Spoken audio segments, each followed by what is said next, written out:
welcome to my channel. Here we are doing the video I promised all of you guys. I asked you guys on my Instagram to DM me, message me, or respond to the question, what is it that you would like to know about me or about my craft? Or any questions that you may have had in reference to witchcraft, the craft. So I did get hundreds of messages, I got all of you guys' DMs. I got all the questions. Thank you guys all so much for collaborating, for helping me. And I will be responding to each one of the questions, or I picked from a variety. A lot of you guys did ask me the same questions, so I will mention those questions that were asked, I guess, in more than once, and I will respond to all of you guys, obviously. Also, I will be letting you guys know, I want you guys to take this as my personal experience, my personal advice, whatever it is that you guys are asking me. This is my opinion and my perspective based off of my experience and my experience alone. So I hope that this helps you guys. I hope you guys take at least a little bit, some type of knowledge from this. And as well, I hope it gives you more clarity into knowing a little bit more about myself, as I love every single one of you guys. Thank you guys so much for the support and for always jumping on when it comes to questions, when it comes to, by the way, those of you guys that don't follow me on Instagram, follow me on there so you guys can join the bandwagon. Anyways, let's get into this. I hope you guys enjoy, and let's get right into it. All right, so my lovelies, here we are. Let's get right into it. And thank you guys also very much for those of you guys that joined. A lot of you guys did ask personal questions, and this wasn't a personal reading. This was a Q&A for obviously this video, to give you guys a little bit more feedback or more understanding, more clarity in regards to our practice, okay? So anyways, let's get into it. The first question from Morenita. Morenita baby girl 1, were you always spiritual? So spiritual in what sense? Like, was this always like my path? If that was your question, no. So I've been, well, I'll get into that a little bit later, because that was one of the questions that came up. But was I always spiritual? No, I think that throughout my life, I was always like at crossroads where it was almost like a feeling of having to choose between being spiritual or between not wanting to do anything with the spiritual realm. And I think that for most of my life, I kind of tried to run away from that. And I was told on multiple occasions by one of my fellow teachers, and she was a high priestess as well, rest in peace now, but she actually did say that when I decided to go to this route or this path and walk it in my truth, meaning being completely honest with myself, and therefore those around me that were aware of what I was doing, or more, I guess, accepting of myself, my authentic self, only then would I be able to find the balance in my life. And I think that that's very true. Throughout, like I said, throughout my life, I was always pulled towards one or the other, but I kind of tended to run away from responsibility.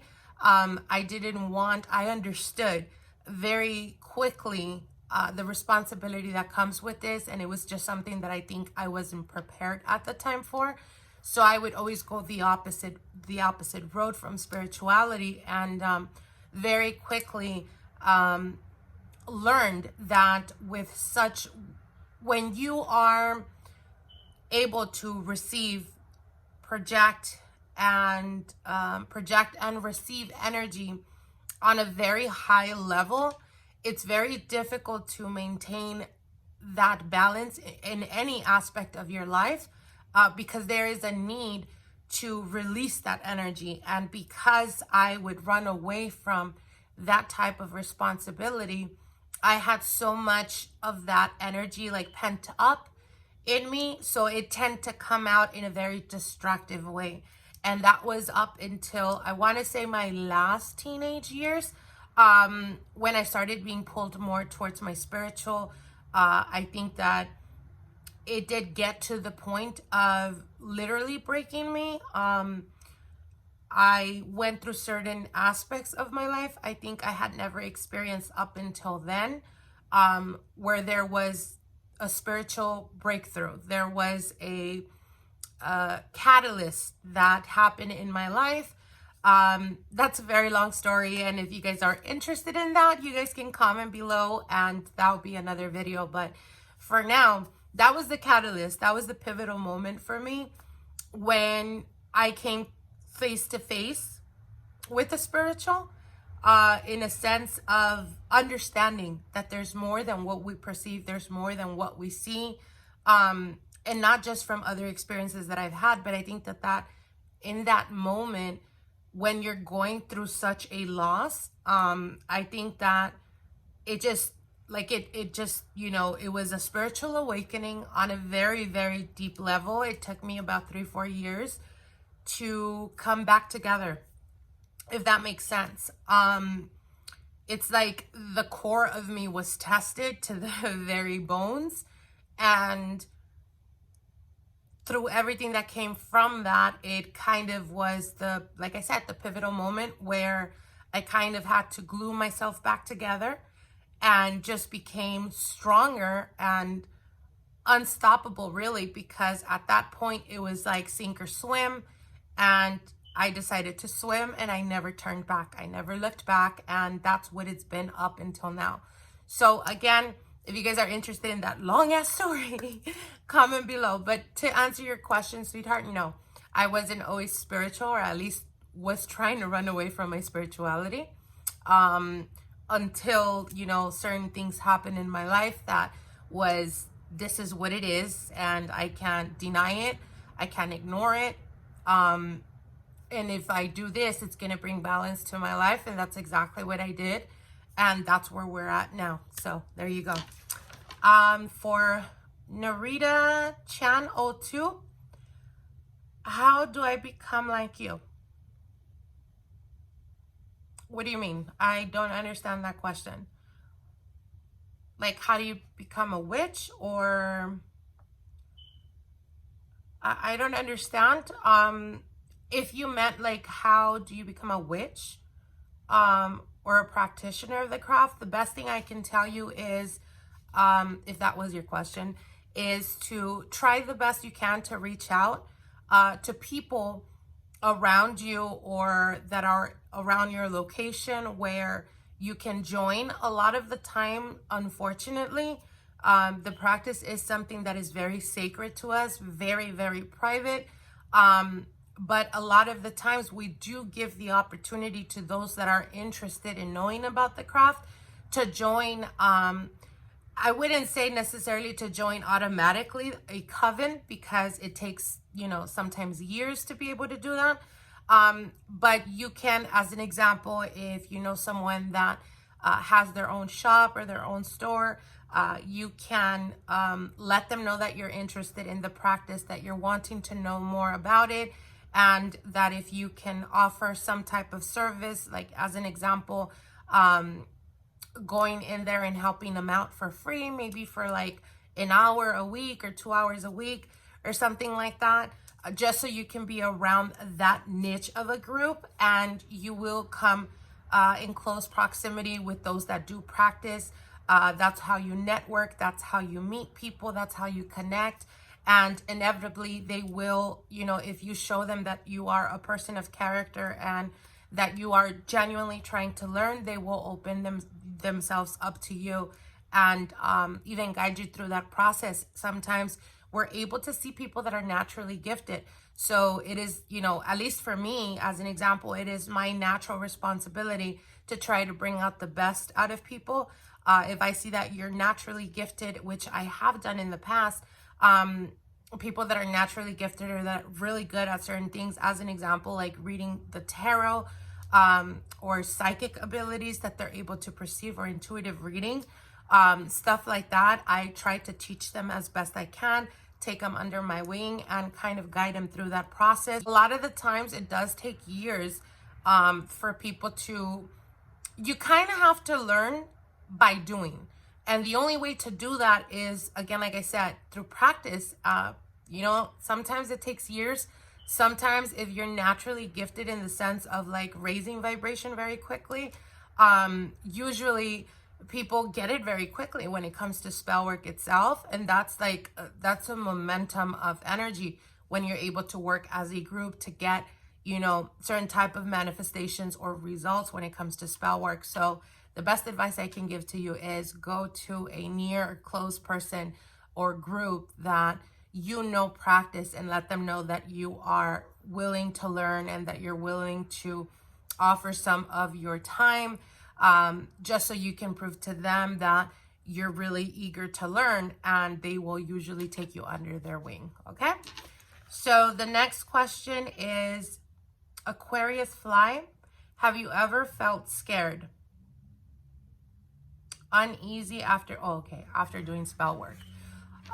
Yes, I think that in the very beginning, when I first started dabbing into spell work, I was not aware how to bring the energy down. Now, for those of my clients, for those of you guys that have worked with me in the past, even those of you guys that have gotten readings from me, you know that before we begin, there is like a grounding moment that I tell my client and myself to take a couple of deep breaths in through the nose, out through the mouth, so they can ground themselves. And the reason I do that is because I'm getting ready to open up as a channel of communication, and I want them to be as anchored or as grounded as possible, so that I don't experience the anxiousness or the worry that they're feeling, etc.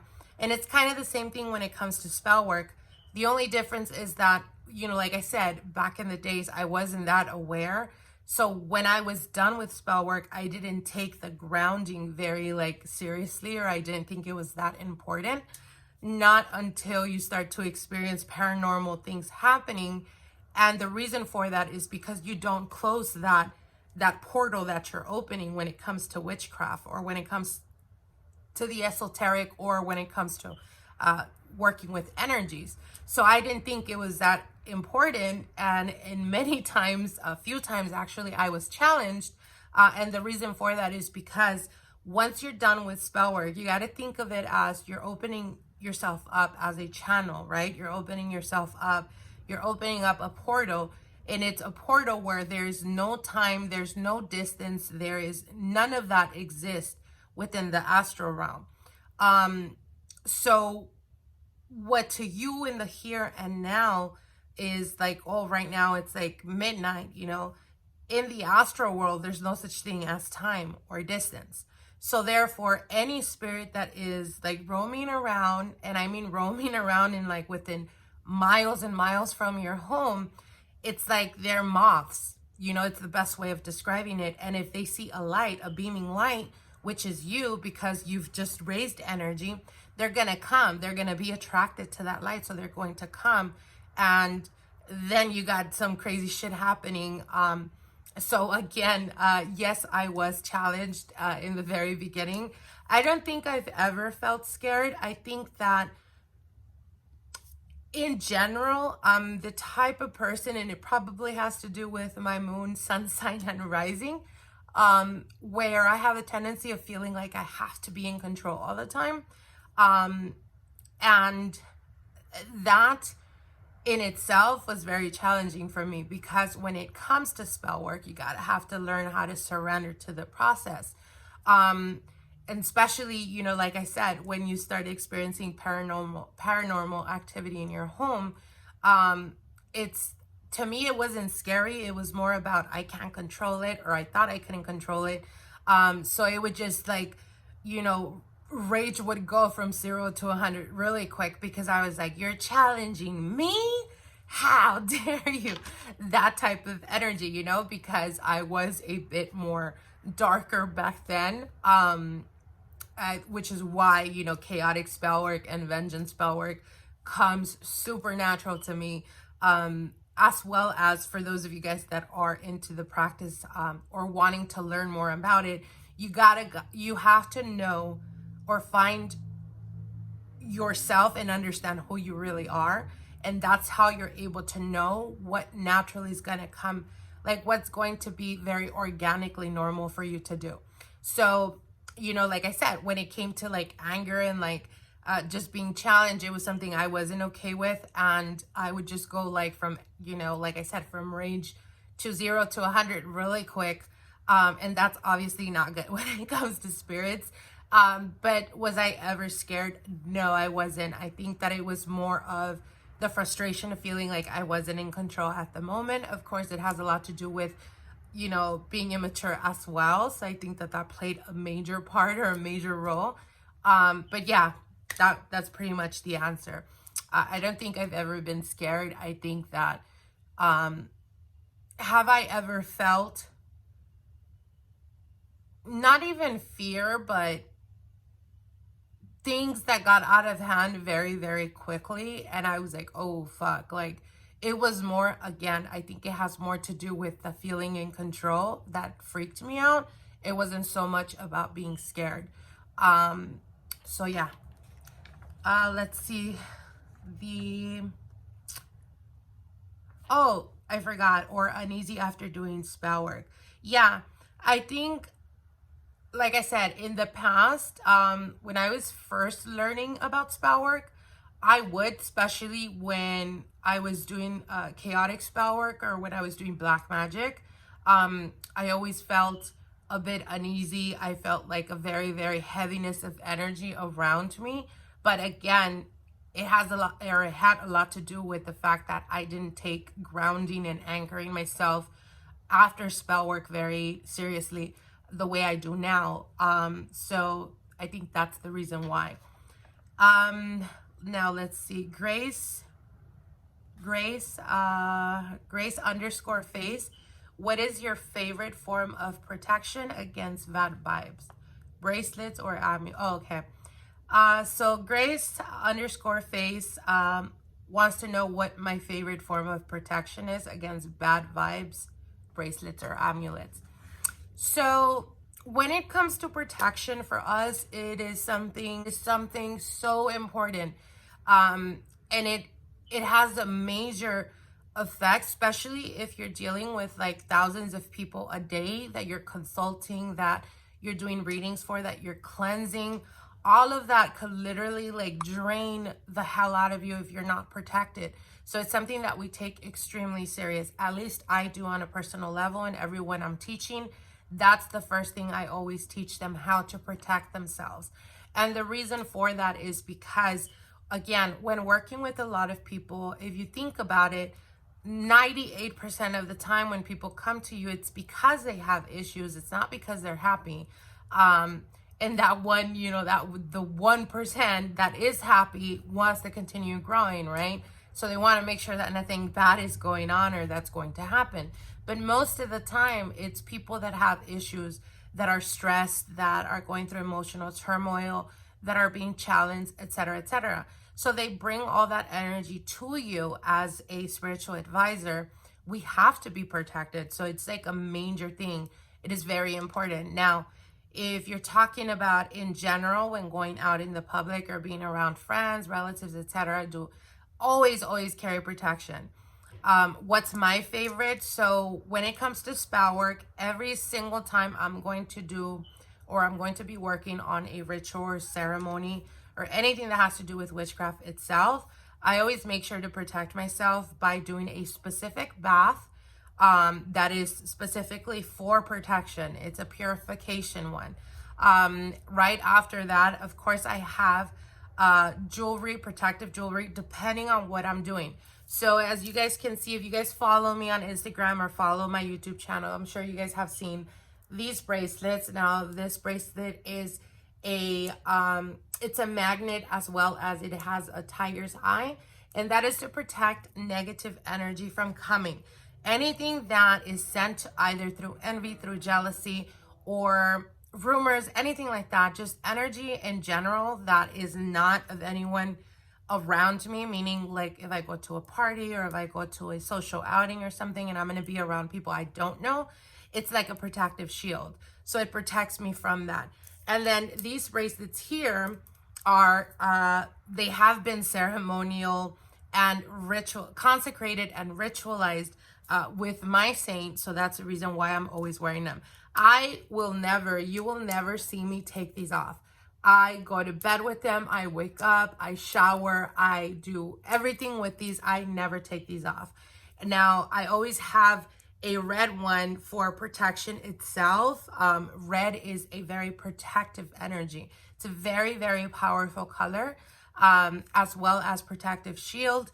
As you guys can see here, it also has the Hamza hand, which is a protection, and also in an upright position, bringing abundance and fruit, abundance, fertility, and all of that has to do with the creative outlook. So I'm always wearing that.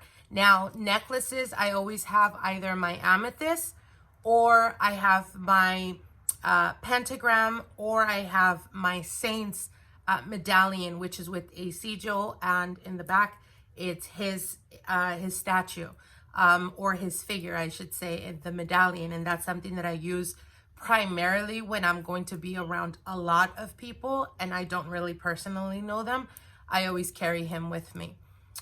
Whether I take my medallion or not, he's always with me. But, you know, that's something that I always use. Now, when it comes to rings, when it comes to readings and stuff like that, I try to stay with the turquoise or the rose quartz, as those are very, very protective, and they're very protective, and they're very good stones to have when it has anything to do with like psychic ability, opening up, being able to receive or channel messages, as well as the rose quartz as a protection to be able to give and receive the energy that the client is bringing, to being able to put that towards the cards, to be able to see clearly and concisely. So there you go with the protective. So in general, I always tell my clients to always carry, whether it's a bracelet, whether it's a necklace. If you guys follow me on my Snapchat, you guys have seen I've gone to some social outings that are, you know, a bit glammed up, you know, and you're wearing a long dress, fancy, looking fancy and snatched. And I can't wear, you know, this type of jewelry when you're pretty much, you know, looking a bit on the elegant side. So I always show you guys, like, I make fun of myself, but I always show you guys, like, either on my ankle, or if I'm wearing like long boots or something, I will be wearing my necklace or my medallion, but in my ankle. So I am never not protected. My advice to you is carry a protection, whether it's bracelet, whether it's necklace, whatever works for you. Make sure to carry that, just at least something that is very good with transmutation of energy, meaning if you're going to a place where it's like very heavy or negative energy, or the people around you feel like they're draining you, it's always good to carry those types of protective shields, is how I see them, because they will transmute that type of energy and store it into something positive, especially around you. So there you go. Okay, let's see. Adele Leon. Oh no, sorry. Adele de Leon 1117 wants to know, how can I get a free reading? Oh, so for that, I've announced on my channel as well as my Instagram, I will be having a free 1-question readings on my Instagram, December the 22nd at 7 p.m. California time. So make sure to check that out and join when we go live, and you can be able to ask a question and you will receive your answer. So there you go. Corleone Gus wants to know, are you the only one with a gift in your family? No, I am not. So when we talk about usually people that are born with certain gifts, it's hereditary. It's passed down through your bloodline or through your lineage. Now, I did have my great-great-grandmother she was able to perceive spirits. She was able to see people that had passed on. And she had a very, like, she was very tiny. She was like really, really short. So anybody would see her as like an innocent, you know, but she was actually, be careful with her, because her attitude was like so strong. Her personality was so strong. And she was never, like, she always taught my father never to have fear of spirits. Whenever she was challenged, she would like pretty much banish them just with words. And she was naturally gifted in that sense. Now, my father, he was, as a young kid, as of, I want to say, I think he was like from 4, 5, all the way to like 9, I think he says. Spirits used to follow him all the time. And I think the reason why they followed him a lot was, well, one, he was naturally gifted and he was able to see them. And two, because a lot of bad spirits would follow him, I should say, because he was really, really scared of them. And he even, like, now, you know, will have conversations and he'll talk about that. And he says that, you know, he was really scared. And it was my great grandmother that would come out, you know, and tell him, like, stop being scared, like, you know, screw them, and like just cussing them out. So yes, my dad was gifted as well. He would be able to see and even talk to spirits, although he was more fearful of them. And he says that later on in life, he kind of started losing that because he was, I guess, tormented because they would follow him a lot. And it was just something he didn't want nothing to know or do anything about. He just didn't want nothing to do with that. So I think that as time progresses, of course, you know, when you have certain gifts, if you don't use them or if you try to ignore them or suppress them, two things will happen. They'll just get stronger, or with time, as you continuously keep growing and experiencing life, and you're able to kind of convince yourself that it was maybe something you would imagine, you kind of, you know, just block that energy or that chakra, and then you're not able to experience to its full form. So I think that's what happened with him. Although when it comes to business and anything like that, he was very, very gifted.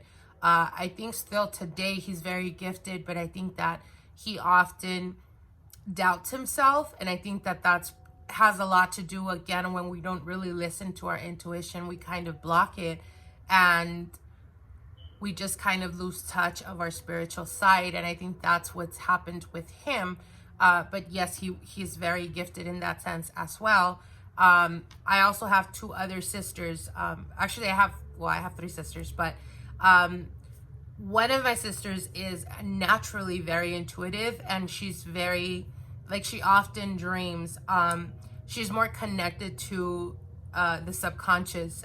So when it comes to like dreams or anything like that, of messages and stuff like that, she's very, very she's very heightened in that sense, where she can pick up on certain things that perhaps it takes like maybe a day or 2 days for me to actually pick up on that. And, you know, I've always told her, like, to join me, right? To you know, just to get on the boat with me. And she's very open-minded, but I think that she also suppresses some of her gifts, but she is naturally gifted in that sense as well. And then I have another sister that is very, very intuitive. She has the gift of sight as well. But again, I think that she kind of chooses to run away from her spiritual side, and in turn kind of tries to suppress that as well. And then I have another sister, which is my 3rd sister, my baby sister. She's very intuitive, and she can pick up on people right away. Like, she's very good at reading people psychically, although I don't think she's aware of it. But I've kind of tried to help her, and she's the one that is working with me now. There's certain things about the practice itself that kind of intimidates her, scares her, but little by little, I know she'll get there. So to answer your question, no, it doesn't just, you know, end with me. A lot of our family members do have that in our bloodline. So there you go. Let's see. I am 33 inches. I think that's what it is. I am 33 inches, yeah. Oh no, I am 33CH. Sorry if I'm totally messing up your name. How do you properly dispose of something that should be buried when you live in the city? That's a great question. Now, when it's something that needs to go underground, or that ideally would be like, you know, basically put underground, usually it has to do with manifestations of like love or abundance, depending on what it is, or health as well. If you're not able to do that because you live in the city, the perfect thing you can possibly do is get yourself a plant. Now, the reason why I say plant is because there is other ways you can dispose of it, but I think that the most beautiful way that you can dispose of spell work, or something that you did that you're waiting on the fruition of it, is for you to actually pour love into it. And the only way to do that is to continuously keep looking at it, or having it at close proximity, to be able to as well trigger your mind, your subconscious, to be aware that it is, you know, that you're waiting for some type of manifestation. And the easiest route to do that is through using plants. So a lot of the times I highly encourage my clients, especially when it comes to like love spells or anything like that, you can always dispose of it putting it underneath a plant before putting the dirt over it or whatnot. And you're basically nurturing the plant to grow. And it is a manifestation of your love, or it is a manifestation of the effort, energy, and like I said, love that you're pouring into it.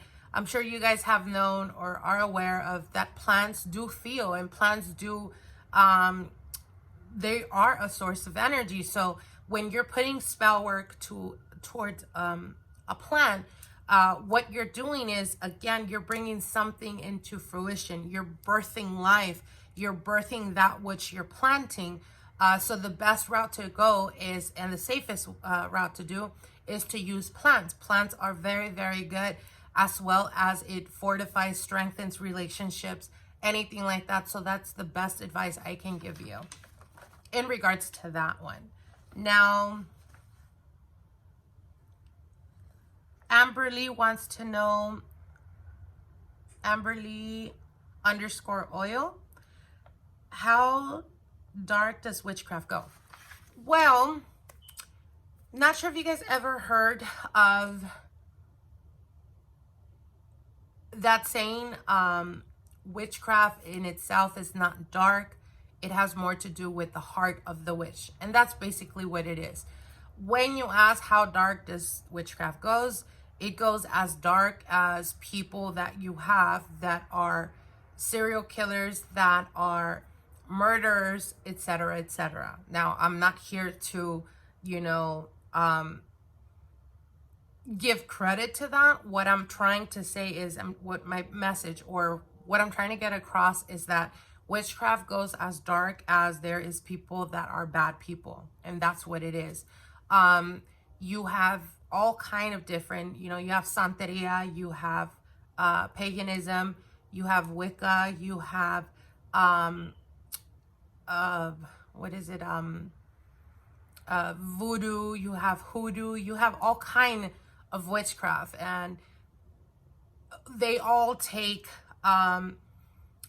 they all have certain things that, you know, is considered you could do, and then there's other things that it's a big no-no. As an example, for Wiccans or for pagans, most of the time they follow the reed, you know, which is that of do what you will, you know, as harm none, do what you will. What it comes down to, what I'm trying to say here, is that witchcraft goes as dark as, like I said, as dark as the witch's heart. That's just how it is. So if you meet a witch that has been, you know, that saying that they say something about women scorn, well, that's what it is. I mean, if you meet a person or a witch that has been treated horribly or has been done horribly in their life, and they are naturally gifted in that sense, they will quickly go from doing white magic to like being completely, you know, just specifically aiming towards like really black magic. And it's just, it just depends. So there's really no contrast. I've always told you guys, when it comes to witchcraft, the best thing I can tell you or express to you is that there's not like white and black. It's just not it. Like, I hear it all the time, like people, you know, people that, you know, do commercials, or you hear it on the radio, or that is televised or even done in movies and stuff like that, where it's like really like the bad witch or like the good witch or stuff like that. And I don't believe in that. The best advice I can tell you, especially if you guys are wanting to get into the craft, is understanding that at the end of the day, the witchcraft that you're doing comes from your heart, because you are the one that's willing it. Therefore, if your heart is tainted, chances are you're not going to be doing white magic, right? But you can't do one without the other. And that's like the best thing I can tell you guys. If you go to someone that tells you they specialize in white magic and they don't do black magic, but they're trying to sell you like a love spell, where you are changing or taking the free will of someone, that in itself is like, it's not white magic. And you have to understand that. And something that I tell my clients all the time, I'm not here to tell you that the way I do things is the best way. Of course not. Anyone that has ever worked with me understands. If anything, if I see that there's certain things you can do instead of going the route of spell work, I always, you know, try to encourage that to my clients. I'm not here to convince you of my spell work.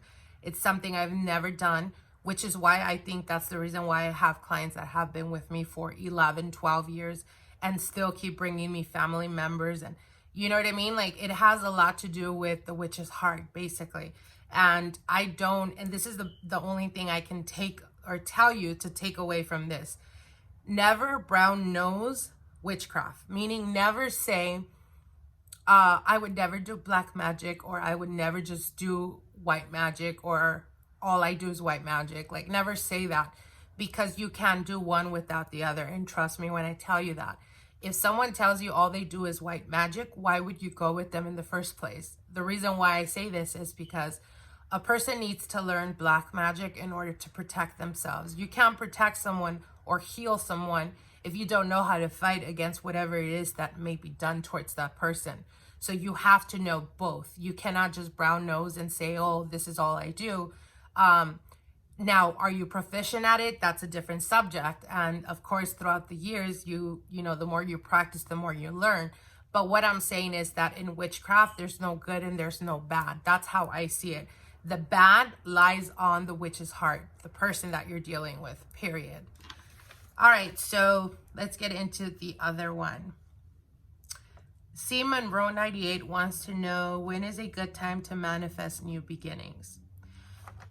Okay, so of course, if you follow the moon cycle, anybody would tell you that the best time to want to manifest something is a new moon or when the moon is waxing. And the reason for that is because that's when we have new beginnings with the new moon. Obviously, breakthroughs, an opportunity to pretty much jumpstart an endeavor, a business, something that you're trying to do. But the full moon brings its full manifestation, meaning the energy at its full potential.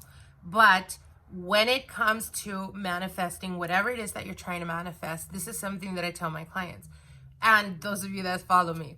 Whether you're trying to manifest something or not, you're constantly doing so by the way you think. So when you ask me when is the best time is now, baby. Now is the best time. Because whatever it is that you're thinking about the most, whatever energy you're putting towards, that's what you are pretty much preparing to happen in the very near future. So it has a lot to do with, again, what you're thinking of. As an example, asking this question means you're already thinking of something. And if you're thinking of something, chances are you've been putting a lot of energy towards that. So when is it the best time? Now is the best time. And it starts with our mind. So there's not a specific time frame, at least for me, on my personal opinion. You're constantly manifesting because you are a beaming light. You are nothing but source of energy. Therefore, anything that is unfolding in your life and how you perceive those things that are happening is what you are jump-starting to what's to come in the very near future. I hope that makes sense, but that's what it is. Okay, let's see. Scum Fuck Flower Girl. Whoa. She wants to know, how do you make your own powders? Well, how I make my own powders is, of course, depending on what it is that I'm growing. The plants that I'm using, I tend to dry them. I break them down on my mortar, or I break them down depending on how thick it is, or the plant, or if it's a nut or anything like that. Then I would pretty much powder them with the coffee grinder. Then I consecrate them and ritualize them and then use them for my spell work. I'm assuming that's the powders you're talking about. If there was a specific one, you can comment below and I'll try to answer you. Okay, let's see. I am yours 91 wants to know, how did you learn your spell work? Well, I learned a lot throughout the years.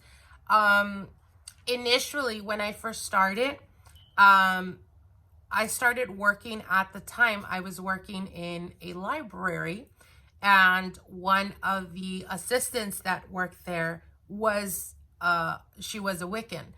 So we would always have conversations about, you know, witchcraft, about the practice. And she was a very, very open-minded, amazing, beautiful lady. I adored her so much.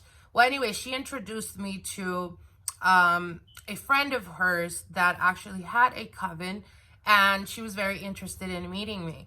Now, funny thing is, before she even told me that her friend wanted to meet me, I had a dream prior to that of an older lady that looked exactly like the lady that I was introduced to, right? So I pretty much was told that I would be meeting her, and then 2 days later, she tells me, hey, my friend, you know, we're talking and she really wants to meet you. She's like really excited. So I was like, okay. At the time, I didn't know she was a high priestess. I didn't know she had a coven. So I went, we went for tea and we had a beautiful conversation, and she kept gazing at me, and I kind of like, I said something on I guess I was like tapping into my subconscious. I wasn't that aware of what I was saying. I just blurted out. But it was something about the lines of like, stop reading me, or stop looking into me, or something like that. And she was stunned. She was just stunned, and she like started laughing, and she told me like, how do you know I was trying to pick up on your energy? And I was like, I don't know. I just said that. And she was like, no, like, you're extremely guarded. So from there on out, she kind of took me under her wing. She started teaching me a lot of things. And then she asked me to join her coven, which I did. And I just started learning a lot, and as much as I possibly could. Unfortunately, when it comes to, you know, that group, it's always not just in the practice, but that's in every religion, I would think. As an example, you know, you meet those, you know, Christian people that are genuinely amazing, beautiful souls. And then you have those that are trying to teach you the word, you know, beating you up and breaking your ego down and breaking everything about your belief system down. And those are the people you tend to try to stay away from. Well, it was kind of like that. There was good people in the coven, and then there was bad people, or people that were just very entitled. As time progressed, a lot of people started noticing that I was extremely gifted in certain things, and a particular person was lacking some of, I guess, the gifts that would qualify them as like a higher ranking. You know, anyways, long story short, I don't really like it because I was we kept very close in touch. But anyways, so because the situation was that she had a granddaughter that was in training, and she would be once she stepped down, she would be stepping up. And there was a lot of things where they kind of put you through the ringer to test you to see how gifted you are. As time progresses, you're supposed to show them that you're learning more and that you're becoming more self-aware, etc., etc. And I was pretty much acing everything or going through with flying colors. And of course, it has a lot to do with the teachers I had at the time. I was extremely fortunate to be around the most genuine, loving souls I've ever met. But long story short, it didn't work out. So I kind of felt like every time I would be around a specific person, like the energy would shift and I would feel that. And I was like, you know, I've never been the type to like to feel restricted. So I was like, okay, I'm starting to feel like I have to pretend I don't know certain things just to make that person look good so that they can be reassured of themselves towards the other group in, you know, in our group or whatnot. So I just felt like I was suppressing myself to make someone else look great or amazing. And I just felt like every single day my soul was just being broken down until it got to a point where I said, you know what, enough is enough. I spoke to my high priestess and I told her like, hey, look, I love you. And the reason why I've held on this long is because of you and because of your teachings. And, you know, we had that conversation. It came down to saying, you know, if we can choose our family, you know, I would have been nothing but over the moon if I could have chosen you. And I completely understand. I walked away being very grateful and thankful for that time that I learned what I learned. And then down the road, I also met another teacher that was a santero, which I still keep very close in contact with. But there were certain things about that, his group as well, that I just felt like I kind of always been the type of person to like march to the beat of my own drum. And like I said, I don't like to feel restricted. So I think that dealing with that, it gave me the blessing of being able to be exposed to different practices and learning a lot from each one and being able to master what I've done now. And I don't even want to say master, but learn, because I think that one thing about the practice that I can guarantee you is you're never going to stop learning. And the moment you get to the point of saying, I know everything and there's nothing that I don't know, then that's the moment you're no longer teachable. And if you want to be in the practice because you feel that this is your calling, learning is something that never ends. And it's something that you have to continuously keep evolving and learning, not for anyone else, but for your own purpose and for your own spiritual, you know, feeding your spiritual side and just growing and being more aware and more humble. I think it's something that is majorly important. And I think that that's one of the point of keys to success when it comes to clients, when it comes to dealing with people. I think that just being grounded is very, very important. And I've seen a lot of people come and go in this practice that don't even last 2 years, you know, because they get such a big head and then they just, you know, forget why they do this. And trust me, I've met people that are higher, like very known out there, that claim that they're really good. I was actually offered 2 jobs before I started doing my own thing from 2 different people that are very well recognized and known out there in the world.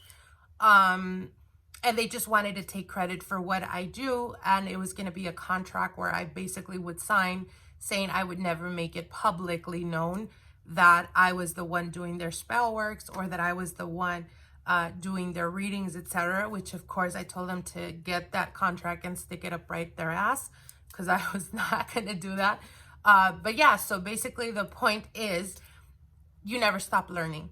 And when you feel entitled or when you feel like you can buy people to do certain things that you no longer want to do, that's the moment you need to stop doing what you're doing and get into something else. Because I think one of the most important things to remember is to do it because you love it. And I genuinely love helping people. I genuinely love doing like just to be able to see the changes that you do to people and how they go from like completely broken to like over the moon and excited and happy about the future is something that is so fulfilling. I cannot explain to you guys how fulfilling that is.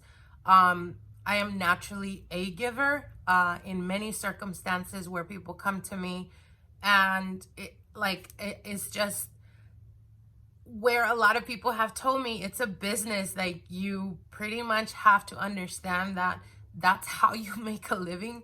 You can't be doing this, you can't be just doing without getting anything in return. I did it for many years, and the reason why is because I love doing what I do, and I still do, which is why I try the best I can to let you guys know how much I love you guys, how much I care for you guys. The support is always, I get, when those of you guys out there that text me or that message me or that send me messages to my email just thanking me for a video or something, I tell you guys, like, it makes me so happy. My heart is full of joy and wants to explode of happiness, because you're the reason why I do this. You're the reason why I want to teach as much. Like, everything I've learned, the knowledge that I have gained, I want to put it out there to the universe to teach as many as I can, that you can change your life and that you have that power and that you have those gifts. Maybe not right now. Maybe they're not as on point as they should be, because perhaps you've self-doubted yourself so much. But if you can take something from my spell work, is to believe in yourself and to know your power. We all have that. So, all right, back to the questions. That's long. Sorry about that. Okay, so Loyal Queen wants to know, can you clean someone without touching them? Yes, you can. So, I don't know if you guys, obviously you have heard if you're watching this channel. So the reason why in voodoo, they created like the dolls and stuff, was because people would initially use that to heal people, not necessarily to harm. It started out to help and heal people that were from a distance. Yes, that is possible. It takes more energy, more time, and more effort from the practitioner or the one that's going to be casting that ritual. But when they do it, yes, it is very possible. And we often do that, especially when we're dealing with clients that are outside the country or in different parts of the world. What they're doing is basically they're pulling your energy based on, like, an example, if you send them a recent picture or something like that, you're pulling and extracting that energy into the doll. So it could be a representation of their energy, and then you cleanse it, asking spirits, depending on the spirits you're working with, asking spirits to be present, to be able to charge and to be able to regenerate and transmute whatever illness or whatever it is that they're going through, and to really restore them to their full health and potential. And depending on the rituals and stuff like that, it is a process. And like I said, it takes a lot of time, a lot of effort, a lot of energy. Usually the caster, the person that's doing those rituals, is usually left very, very like weakened. But it has a lot to do, again, with the extraction, the pulling, and the projecting of energy. Now, Rax87 wants to know proper disposal of spells. Well, I don't know about that, because it depends the type of spell you're talking about, sweetheart. If you're talking about a chaotic spell, as an example, then the best way to dispose of it would be anything that represents it going away from you, pulling it away from you. So it could be like tossing it in a trash can, or tossing it, ideally, like if it's a small vessel, there's small vessels where as time progresses with water, it dissolves. Those are the ones that we usually take to the creek or to the lake, because the water is streaming and it's going away from you. If you're talking about love spells, it depends. Like I said, initially putting it in a plant or something like that, or burying it. It just depends the type of spell work you're talking about. So short is my love, my boo, I love you. Wants to know, how old were you the first time you realized your gift? I was rather young. I want to say between the ages of 4 all the way to like 7-ish. I was experiencing a lot of paranormal activity, not just that, but I would often see spirits, but it was like spirits that I felt were I was very at ease whenever I would see them.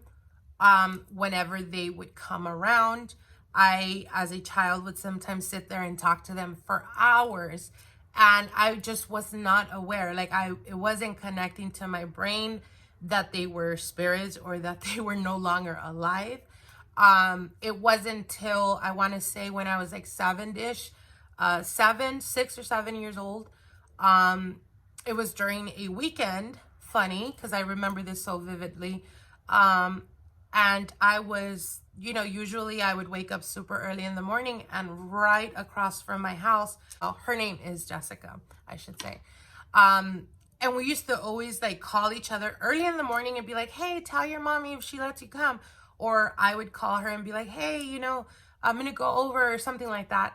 And that Friday night, when I was at her house playing, she had told me, let's wake up in the morning, call each other, and I'll go over your house. So that's what we had agreed on. So I called her house. It rang a couple of times. She didn't answer. And I was like, okay, maybe they went to breakfast or something, because her mom would often do that. And then she'll just come across the street and come to my house. So I went downstairs. I lived in a 2-story home. So I went downstairs. I left the door open and I went back upstairs and to my room. And I was trying to call her again. And I see this lady. I had left my door, my room door open. And I see this lady passing by. And when she passes by, like, I'm looking, but I didn't recognize her. And it was like super early in the morning. So I was like, why is there like a stranger in the house so early in the morning? And it wasn't that foreign to me, because back in the days, my father and my mother's house was often always busy. We always had people coming over. We always had gatherings, parties. It was always chaotic in my house. And a lot of people knew my dad, and they would come by and they would, bring him stuff. And it was always like, I don't know how to explain it. We were always, like, our house was always busy. Let's just leave it like that. So I was like, okay, maybe it's like friends of my mom or something. So I didn't think much of it. So I go back to the phone and I'm trying to make the call again, and the lady passes by and she's standing right at my door. Now I'm looking at her and I can see through her. So then all of a sudden I got like this chill all over my body, and it freaked, like, I think what freaked me out was the sense, the energy sense that I was feeling, which I was getting like chills up and down my spine. When you start like having that cold sweat, that's what I started having. And she was just staring at me, and I'm looking at her and I'm like, and I just yelled. I was like, ah! And I ran to my dad and my mom's room, and my dad was still sleeping. He used to work late at night, so he was sleeping during the morning. And I'm jumping on the bed and I'm like, Dad, and my dad and my mom were like, what the hell's wrong with you? And I told him, I just seen a lady, like, she's just like, she's a ghost, because I see through her. And my mom's just like, you're crazy, calm down, like, relax, take a deep breath. And my dad's, he sits up and he's like, relax, take a deep breath, like, it's okay, they can't hurt you, they can't harm you.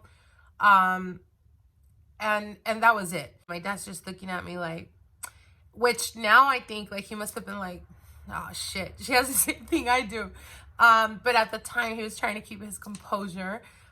So yeah, that was like, I think that was the moment when I realized like that it was a spirit, that it wasn't like a living person, but a person that is no longer here with us. And then that same day later in the afternoon, that lady came again, and she was standing right by my door, but inside my room. And, you know, she called me by name, and she said that she had a message for me. She told me the message, and it turned out that that lady was the lady that used to live next door to us, which I never met her because I guess that lady was bedridden.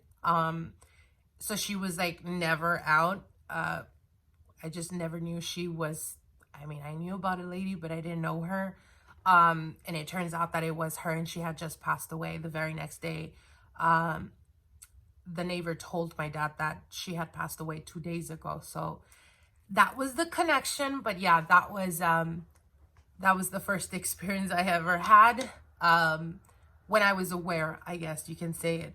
So I've had those kind of gifts at a very young age. Now, I want to say when I was 12 or 13, that's when I noticed that I wasn't, I guess you could say, quote unquote, normal. Because I would walk in a room, and when there was like very bad energy or very heavy negative energy, it's like I used to hear this little sound in my ear. I didn't understand then, but it's like now I understand that that's the way spirit communicates with me. So as an example, it's happened to me where I'm at the grocery store, I'm going somewhere, whatever, and I get the same little ringing thing, but I can feel it. It has more to do with the feeling. And if I feel like really sad and really like just so down, and I just passed a person, I know that they're experiencing something.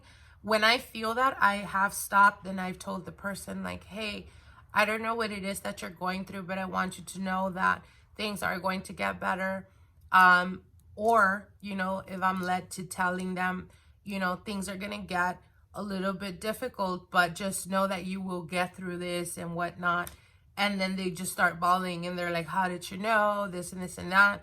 I think I do that now more comfortably, but before it was like so awkward for me because, and it's like this buzzing noise that won't go away until I, you know, communicate what they're wanting to say. And back then when I was younger, obviously I was like more embarrassed. Like they're gonna be like, this girl's crazy. Like what the hell? So I just tend not to, and I would have these really bad headaches or this, you know, noise that just wouldn't go away. And I would have it throughout the whole day. And then it was like, you know, I would go back to remembering that person I bumped into or whatever, that I felt inclined to tell them something and I didn't. So that was Spirit's way of telling me like, hey, there's certain things that you're not aware of, but just follow what I'm telling you and you're never going to be led astray. And that's what it has been. So that's your answer, sweetheart. I've kind of always had that.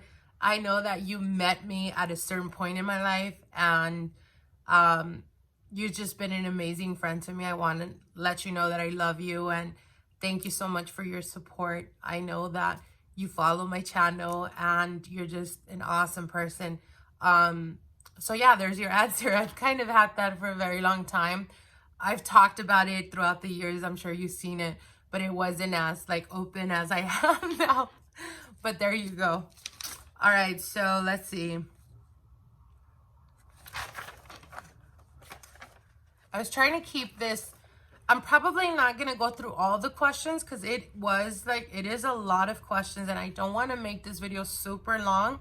So I'm going to do 2 last questions. Okay, so Robert Daman wants to know, are you single and do you personally use witchcraft? This is one of the questions that was often asked, and I want to say, it was asked a lot by guys and girls. So when it comes to my personal life, I tend to be extremely private. I try to be as private as possible, only because I feel that putting myself or my relationships out there it kind of opens the door to other things, and I'm just totally not for the drama or anything like that. But at this point in time in my life, yes, I am single. I think that it's very difficult finding a person that is okay with women that are very empowered, women that march to the beat of their own drum. I think that it's easy for any man to say, you know, oh, I want nothing but, or I would want nothing but like a, you know, woman that is independent, that this and this and that, and then they have it, and they become, from my experience anyways, they become, what's the word I'm looking for? Intimidated. They become intimidated, or they feel that because you're out there and you're like public, often insecurities get the best of them, I think. And at this point in my life, I'm just not about that. I've always been, like I said, a very private person, and I tend to enjoy my privacy. So if they're not making, if they're not being a compliment to my life, I'm just not going to deal with that. I've always been that way. So yeah, at this point, I'm single. And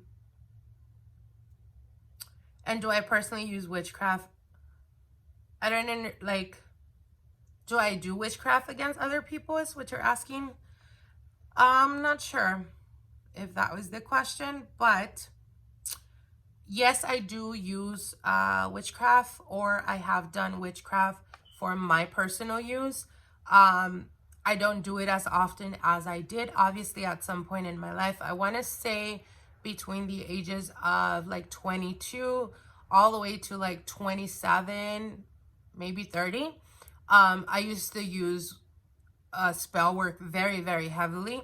But it was more to do with like business wise. It had more to do with the manipulation of certain outcomes that had to do more with like my businesses at the time, etc. Not towards specific people. Now, if you meant, do I do witchcraft like for against enemies or something like that? Yes, I have done that. Again, I used to be more inclined to do so more often back in the days than I am now. Now, I think I'm very, very reserved when it comes to wanting to do witchcraft, specifically like towards enemies or people that just like to mess with me or try to, you know, mess with the wrong witch. I tend to give forewarnings, meaning I'll let them know like, hey, there is a line. You see this line? You're about to cross that. And when you cross that, you don't want to deal with me. Like, I literally told them like that up front, and then they just stopped fucking with me, and that's it.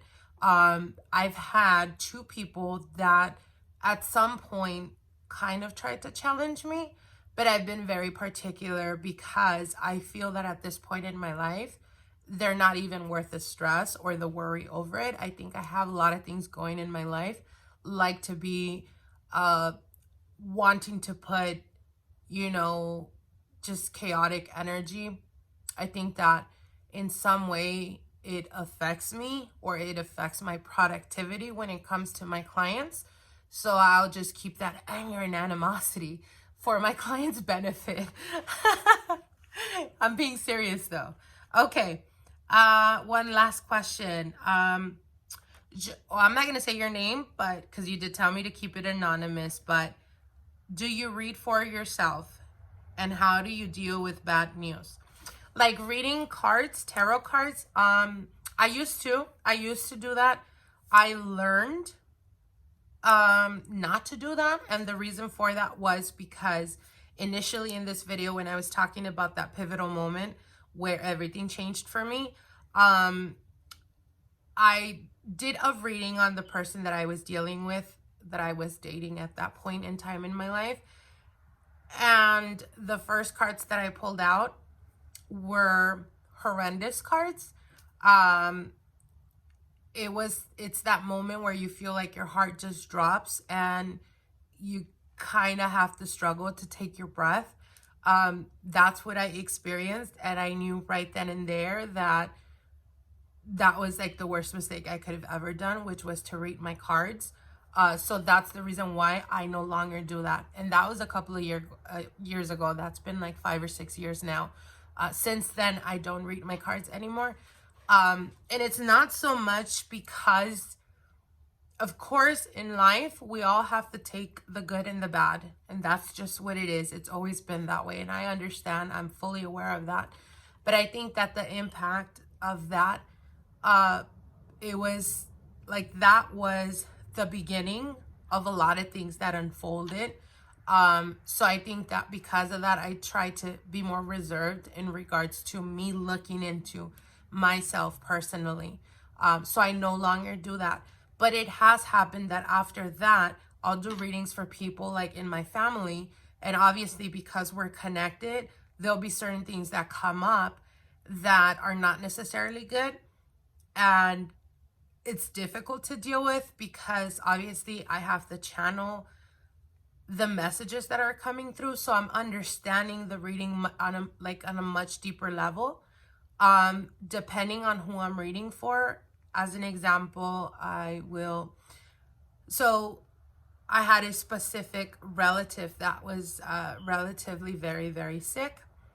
And I did a reading for someone where it showed that there would be progress and healing, but then there's also going to be another downfall that comes right after that. And it was, I was able to see that they would pass. And that was something that was extremely difficult because I was so close. And she was my aunt, and I seen her almost like a second mother, and it was very devastating, not just to me, but to everyone in the family. I knew the impact that it would have because I felt it, it is just so difficult to explain. But I was also aware of how difficult it was going to be for the person I was doing the reading for. So I guided them, let them know like, hey, we may not have a long time. So let's just do the best we can to show her that we love her, that we're here for her, and that, that we're always going to be here. So how do I deal with it? It's not always easy, as the example I just gave you. It could be very devastating on many levels. And I think that me doing what I'm doing, it's like, sometimes it could be a little bit more difficult because you have to understand that you cannot have attachments. If you're wanting to get a clear and concise reading, you cannot have attachments to be able to channel the messages very clearly.